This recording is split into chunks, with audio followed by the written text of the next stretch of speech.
கடகம் ராசிக்காரர்களுக்கு இந்த ஆகஸ்ட் மாதத்தை பொறுத்த வரைக்கும் உங்கள் ராசியிலேயே சூரியன் புதன் கிரகச்சேர்க்கை இருக்கக்கூடிய காரணத்தினால மனம் அப்படின்றது ஒரு அமைதி இருக்கும், ஒரு தெளிவு இருக்கும்.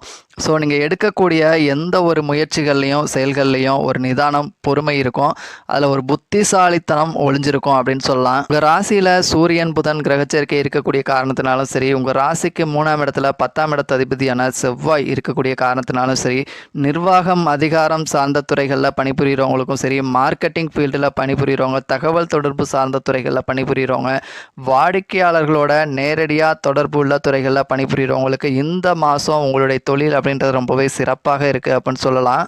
அதே மாதிரி உங்கள் ராசிக்கு 12ஆம் இடத்துல குரு சுக்கிரன் அப்படின்ற சுப கிரகங்கள் இருக்கக்கூடிய காரணத்தினால குடும்பத்தில் ஒருவித சுப காரியங்களுக்கு, சுப செலவுகளுக்கு, சுப விரயங்களுக்கான வாய்ப்புகள் இருக்குது அப்படின்னு சொல்லலாம். உங்கள் ராசிக்கு 7ஆம் இடத்து அதிபதியான சனி உங்கள் ராசிக்கு 8ஆம் இடத்துல வக்ரம் பெற்று ராகுவோட சேர்க்கை பெற்று இருக்கக்கூடிய காரணத்தினால உங்களுக்கும் உங்கள் லைஃப் பார்ட்னருக்கும் அப்பப்போ சின்ன சின்ன ஒரு கருத்து வேறுபாடுகளை சந்திக்கிறதுக்கு வாய்ப்புகள் இருக்குது. சொன்ன ஒரு விஷயத்த நான் ஒன்றும் சொல்லவே இல்லைன்னு சொல்லி மாற்றி சொல்கிறதுக்கும், அதாவது சொல்லாத ஒரு விஷயத்த நான் தான் அப்பயே சொன்னனே அப்படின்னு சொல்கிறதுக்கும், ஸோ ஒரு முரண்பட்ட பேச்சால் உங்களுக்கும் அவங்களுக்கும் ஒரு சின்ன சின்ன ஒரு கருத்து வேறுபாடுக்கு வாய்ப்பு இருக்குது அப்படின்னு சொல்லலாம்.